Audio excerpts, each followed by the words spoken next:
Bonjour à toutes et à tous, on se retrouve pour une nouvelle vidéo sur ma chaîne. Donc aujourd'hui je voulais vous présenter une de mes découvertes que j'ai fait en creusant chez moi, donc totalement par hasard. J'ai découvert 3 leurres ainsi que des lignes dans le sol. Bon, en étant pêcheur, j'ai été hautement surpris que ça tombe sur moi. Donc j'ai 3 leurres souples, deux ressemblant à des anguilles, des petits anguillons plutôt, et ainsi que un leurre avec un double hameçon ainsi qu'un hameçon en, je dirais, texan. Ça m'a l'air d'être très vieux leurres, donc je vais les nettoyer et je vous en parle un peu plus après. Donc pour ces deux petits leurres souples, je m'étais trompé, c'est pas des anguillons, c'est une imitation de poissonnet ou d'un lançon. Donc dans ma vidéo, j'avais pu les présenter à l'envers. En fait, ils se présentent hameçon vers le bas. Donc on peut voir qu'ils sont très bien définis. Je trouve que par rapport au niveau de définition pour 1971, c'est assez bien réalisé. Donc j'ai pu découvrir qu'il venait de cette marque Rago.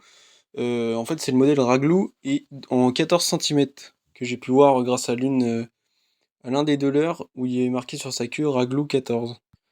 Donc j'ai pu voir que ce leurre était encore en circulation aujourd'hui, et même qu'ils en avaient pu au fil du temps améliorer le modèle, mais il semble être tout de même un modèle sûr pour la pêche en mer. Ce leurre nous est présenté comme un leurre possédant de faibles vibrations, à basse fréquence.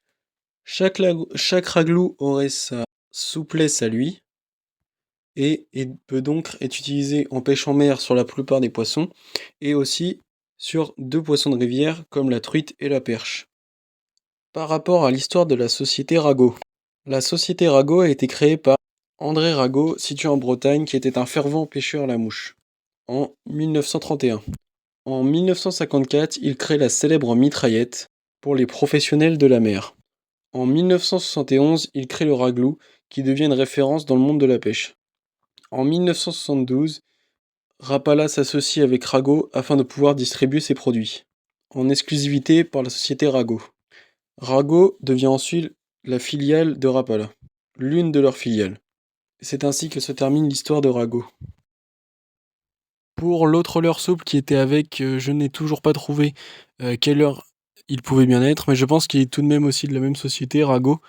Si l'un de vous connaît le modèle, ce serait sympa qu'il le marque dans les commentaires.